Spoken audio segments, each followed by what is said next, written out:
सम्माननीय प्रधानमंत्री जी।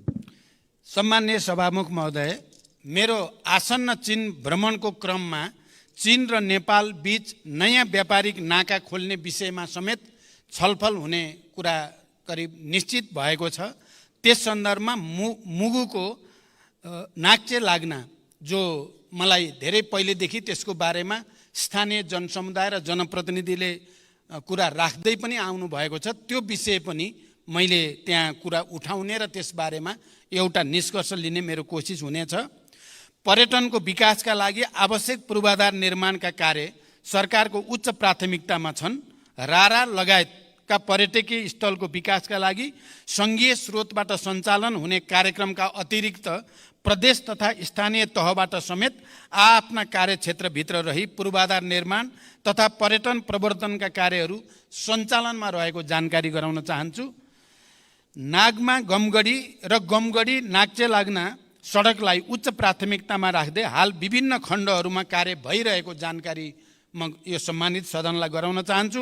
हाल नागमा गमगढी 6.5 किलोमिटर कालोपत्रे र 8 किलोमिटर ग्राभेल स्तरमा स्तरोन्नति गर्ने गरी निर्माण कार्य भइरहेको छ। त्यसै गरी गमगढी नाक्चे लाग्नामा 12 किलोमिटर निर्माण कार्य पनि अगाडि बढिरहेको छ।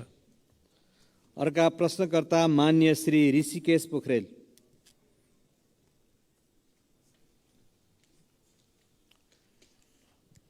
सम्माननीय सभामुख महोदय, सम्माननीय सभामुख मार्फत सम्माननीय प्रधानमन्त्रीज्यूसँग मेरा केही प्रश्नहरू राख्न चाहन्छु। राष्ट्रिय गौरवका आयोजनाहरूमध्ये 2वटा आयोजना पुरा भएको देखिन्छ। 5वटा आयोजनाहरूको काम 75% सकियो भन्ने सुनिन्छ। बाँकी 17वटाको अवस्था के हो र कहिले पुरा हुन्छ? दोस्रो प्रश्न, प्रविधि, सिप र ज्ञान बिना दैनिक 2500 युवा विदेशिँदै छन्। प्रविधि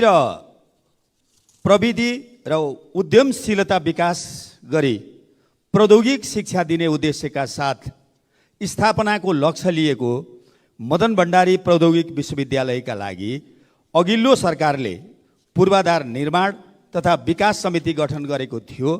7 करोड बजेट पनि छुट्याएको थियो। राष्ट्रिय महत्त्वको यो आयोजना आज कहाँ छ र कहिले पुरा हुन्छ? धन्यवाद। सम्माननीय प्रधानमन्त्री ज्यू। सम्माननीय सभामुख महोदय, राष्ट्रिय गौरवका आयोजनालाई समयमै सम्पन्न गर्न पर्याप्त बजेट सुनिश्चित गरिनुको साथै नियमित अनुगमन पनि भइरहेको छ। म स्वयंले प्रधानमन्त्रीको हैसियतमा प्रधानमन्त्री कार्यालयमा रहेको एक्सन रुमबाट नियमित तवरमा कार्यतालिका बनाएर कार्य प्रगतिको जानकारी लिई कार्य सम्पादनका लागि आवश्यक निर्देशन दिँदै आएको छु। राष्ट्रिय गौरवका आयोजनामध्ये 2वटा सम्पन्न भएका, 14वटाको प्रगति 80% भन्दा माथि रहेको, 5वटाको प्रगति 50 देखि 80% सम्म रहेको र 2टाको प्रगति 50% रहेको स्थिति छ।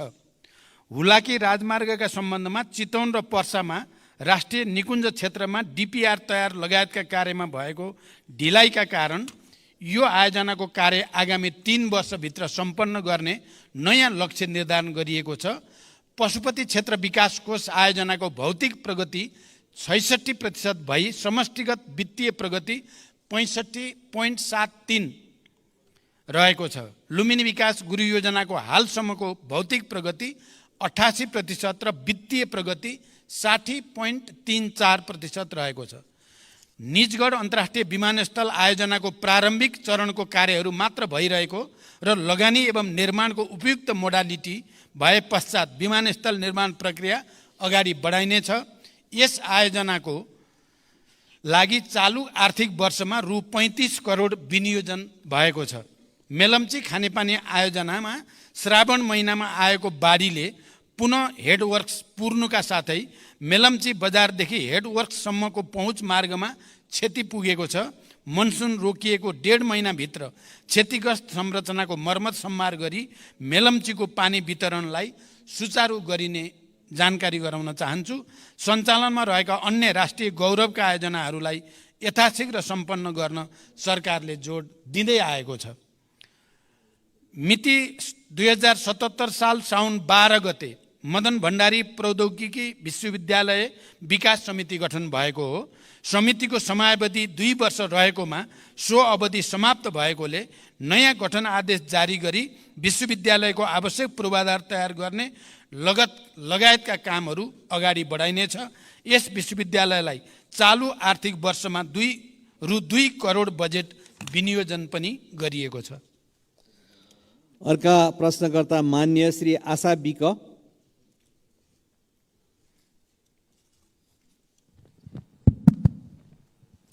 सम्माननीय सभामुख मार्फत मेरो प्रधानमन्त्रीलाई प्रश्न, यो प्रश्न गर्दै गर्दा मलाई अलिकति दुःख पनि लागेको छ। राज्यले 2063 साल जेठ 21 गते छुवाछुत मुक्त राष्ट्र घोषणा गर्यो।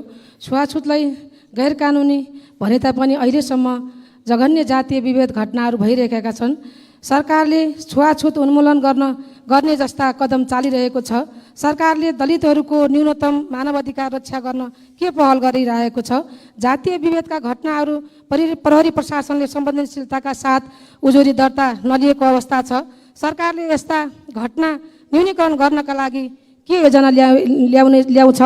मेरो प्रश्न। र अर्को चाहिँ मेरो प्रश्न, बाँकेको बैजनाथ गाउँपालिका वार्ड नम्बर 3 मा सरकारले 2071 साल वैशाख 25 गते 9 बस्तामा औद्योगिक करिडोर क्षेत्र घोषणा गर्यो। बस्तीको बीचमा सरकारले औद्योगिक क्षेत्र घोषणा गर्दा त्यहाँ रहेका 390 घरधुरीमा जनताहरूको घरमा 338 बिघा भित्र जनताहरूको घर परेको छ। 100 बिघा जमिन त्यहाँ रहेका स्थानीयका नाममा ल्याउनु पर्नेमा स्थानीय जनताको माग रहेको छ। 2028 सालदेखि बसोबास गरिरहेका जनतालाई लाल पूर्जा दिनुपर्ने र सोही ठाउँमा बस्ती व्यवस्थापन गर्न सरकारले के भूमिका खेल्नेछ? र स्थानीय सरकारले त्यस क्षेत्रमा सडक, बत्ती, विद्यालय, मठ मन्दिर लगायतका संरचनाहरू बनाएको छ। त्यो बस्तीलाई सोही ठाउँमा सरकारले कहिलेसम्म व्यवस्थापन गर्छ? र मेरो अर्को प्रश्न, बाँकेको खजुरा गाउँपालिका वार्ड नम्बर 6 मा 2036 सालदेखि गिजेरा बस्ती बसिरहेको छ। सरकारले पटक पटक त्यस बस्तीलाई लाल पूर्जा दिने भनेर मौखिक प्रतिबद्धता जनाए पनि हालसम्म त्यहाँ रहेका जनताले लाल पूर्जा पाएका छैनन्। गिजेरा बस्ती सरकारको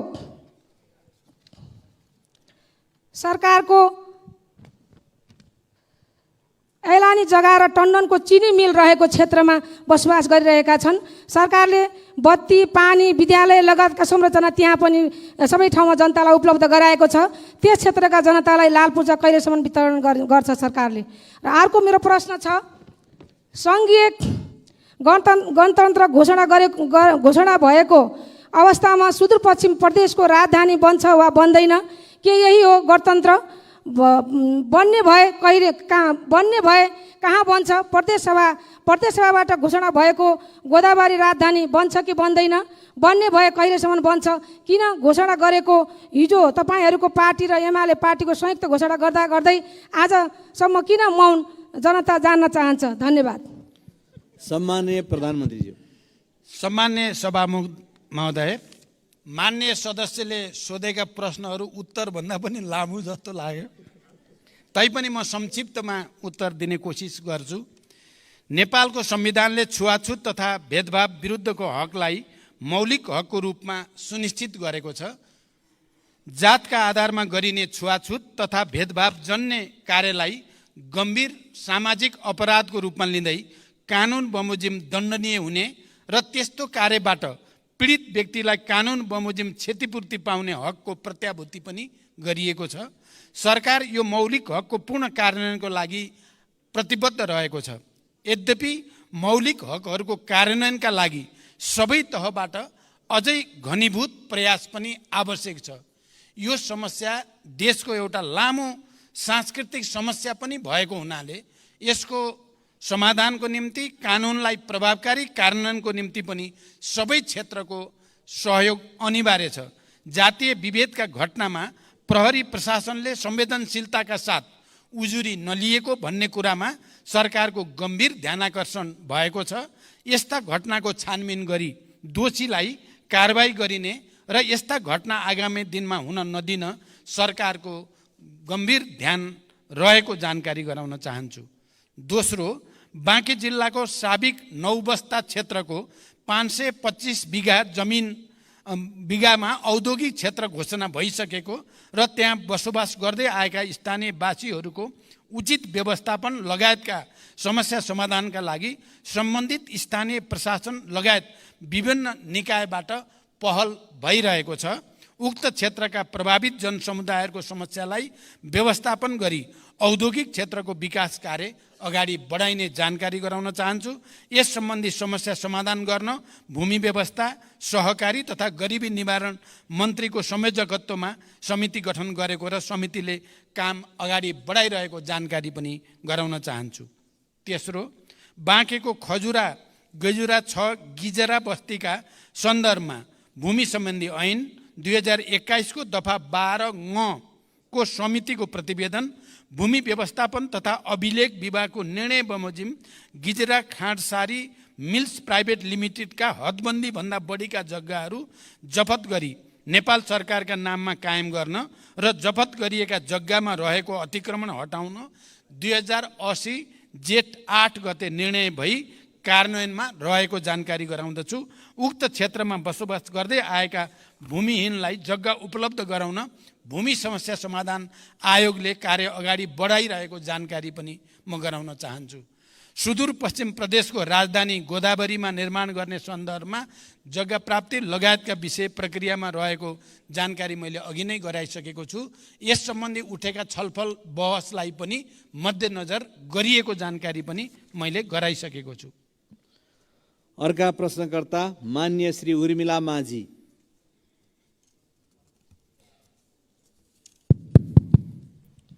सम्माननीय सभामुख ज्यू मार्फत सम्माननीय प्रधानमन्त्रीज्यूलाई प्रश्न सोध्न चाहन्छु। सम्माननीय सभामुख ज्यू, हाम्रो देश नेपाल कृषि प्रधान देश हो। यहाँका 65% बढी जनसङ्ख्या कृषिमै आश्रित देखिन्छ। तर पछिल्लो अवधिमा नेपालको उत्पादनको हिस्सा घट्दै गएको मात्र होइन, सामान्य भन्सामा प्रयोग हुने सबै चिज आयातमा निर्भर गर्नुपर्ने बाध्यता खडा हुँदै गएको छ।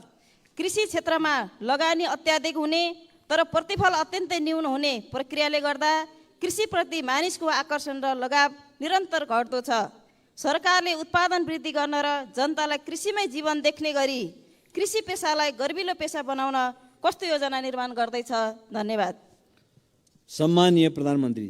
सभामुख महोदय, सबल आत्मनिर्भर अर्थतन्त्रको निर्माणका लागि कृषि क्षेत्रमा गुणात्मक र रूपान्तरणकारी परिवर्तन सरकारको प्राथमिकतामा रहेको छ। कृषि क्षेत्रको उत्पादन र उत्पादकत्व बढाउन कृषि क्षेत्रमा आधुनिकीकरण, यान्त्रिकीकरण र व्यवसायीकरणलाई सरकारले उच्च रूपमा जोड दिँदै आएको छ। कृषि क्षेत्रमा विगतदेखि लगानी गर्दै आएको र यसबाट उत्पादन र उत्पादकत्वमा समेत केही वृद्धि भइरहे पनि अपेक्षित प्रतिफल प्राप्त हुन नसक्नुका कारणहरू पहिल्याउँदै उत्पादकत्व वृद्धिका लागि विभिन्न कार्यक्रमहरू सञ्चालनमा रहेका छन्।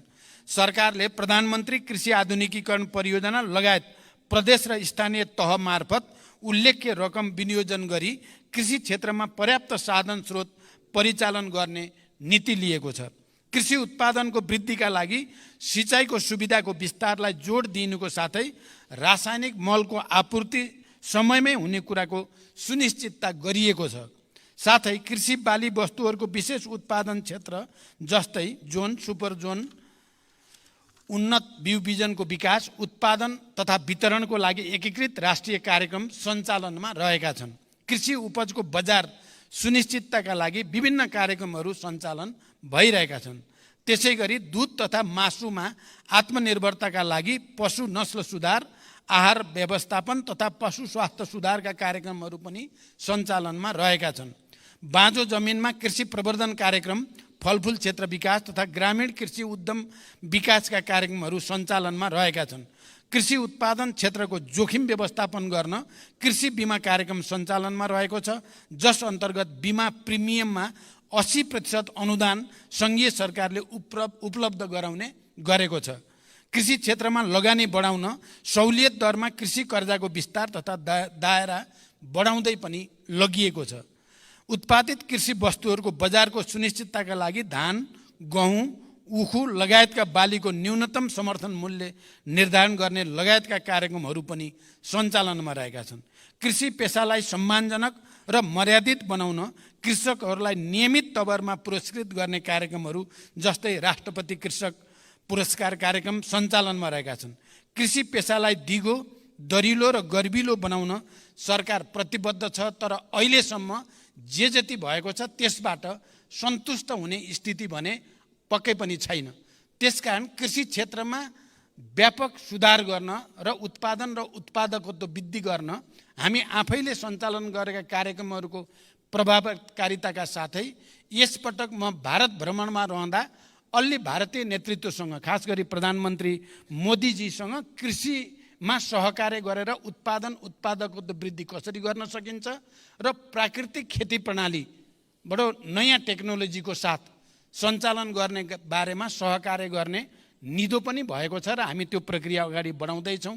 मलाई लाग्छ यसपटकको मेरो चीन भ्रमणमा पनि कृषिमा सुधारका निम्ति उत्पादन र उत्पादकत्व वृद्धिमा विशेष ध्यान दिने पनि हाम्रो योजना रहेको जानकारी गराउन चाहन्छु। अर्का प्रश्नकर्ता मान्य श्री एकनाथ ढकाल। सम्माननीय सभामुख महोदय, विस्तृत शान्ति सम्झौताको 2 हस्ताक्षरकर्तामध्ये सम्माननीय प्रधानमन्त्रीज्यू एक हुनुहुन्छ। शान्ति तथा पुनर्निर्माण मन्त्रालयको एउटा मन्त्रीको रूपमा जिम्मेवारी पनि सम्हालिसकेको व्यक्तिको हैसियतले म आज शान्ति प्रक्रियासँग सम्बन्धित प्रश्न सम्माननीय सभामुख महोदय मार्फत सम्माननीय प्रधानमन्त्रीज्यूलाई गर्न चाहन्छु। छोराको हत्यारालाई कारबाहीको माग गर्दै 330 दिन आमरण अनसनमा बसेका गोर्खाका नन्दप्रसाद अधिकारीको अनसनमै 2071 असोज 6 गते निधन भयो। न्यायको लागि जीवन आहुति दिने अधिकारीलाई शहीद घोषणा गर्नुपर्नेमा विगत 9 वर्षदेखि उनको पार्थिव शरीर अस्पतालमै सडेको छ। मृतक नन्दप्रसादकी धर्मपत्नी गङ्गमाया अधिकारी अहिलेसम्म पनि बेहाल अवस्थामा सत्य र न्यायको प्रतीक्षामा छिन्। सरकारको नीति तथा कार्यक्रमको 176 बुँदामा शान्ति प्रक्रिया र सङ्क्रमणकालीन न्याय सम्बन्धी बाँकी काम 2 वर्षमा सम्पन्न गर्ने उल्लेख छ। सम्माननीय प्रधानमन्त्रीज्यूलाई मेरो प्रश्न यो छ कि मृतक नन्दप्रसादकी धर्मपत्नी गङ्गमाया अधिकारीको मागको सम्बोधन कहिले र कसरी गर्नुहुन्छ? वर्षौँदेखि न्यायको लागि भनेर शान्तिपूर्ण अनसनमा बसेकी गङ्गमाया अधिकारीलाई भेट्नु प्रधानमन्त्रीज्यूको कर्तव्य हो कि होइन? कहिले उहाँलाई भेट गर्न जानुहुन्छ? शान्ति प्रक्रिया कहिले टुङ्गिन्छ? धन्यवाद। सम्माननीय प्रधानमन्त्री। सभामुख महोदय, मैले अघि पनि भनिसकेको छु, यो सरकार विधिको शासनमा पूर्णतः प्रतिबद्ध रहेको छ। जनताको स्वतन्त्रता, समानता, सहअस्तित्व र मानव अधिकारको रक्षाको लागि सरकार निरन्तर प्रतिबद्ध छ। सरकारले अदालतको निर्णयको सदैव सम्मान गर्दै कार्यान्वयनमा तदारुकताका साथ पहल गर्दै पनि आएको छ।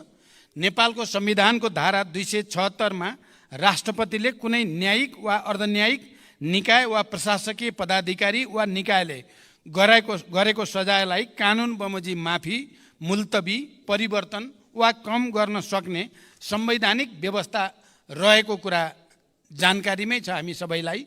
संविधानको उक्त व्यवस्था र मुलुकी फौजदारी कार्यविधि संहिता 2074 मा समेत रहेको व्यवस्था बमोजिम रेशम चौधरीले गृह मन्त्रालय मार्फत सम्मान्य राष्ट्रपतिज्यूलाई सम्बोधन गरी निवेदन दिनुभएकोमा महान्यायाधिवक्ताको कार्यालयको राय समेतका आधारमा प्रचलित कानुन बमोजिम नै नेपाल सरकार मन्त्री परिषदबाट गणतन्त्र दिवस 2080 का अवसरमा निजलाई माफी गर्नका लागि सिफारिस गरिएको तथ्य म प्रश्न गर्न चाहन्छु।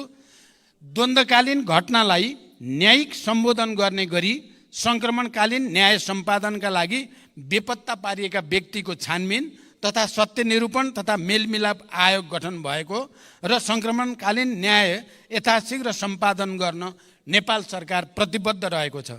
सङ्क्रमणकालीन न्याय सम्बन्धी सङ्घीय सदनमा दर्ता भएको विधेयक पारित भएसँगै सङ्क्रमणकालीन न्यायका मुद्दाहरू सम्बोधन हुने कुरामा नेपाल सरकार विश्वस्त रहेको छ।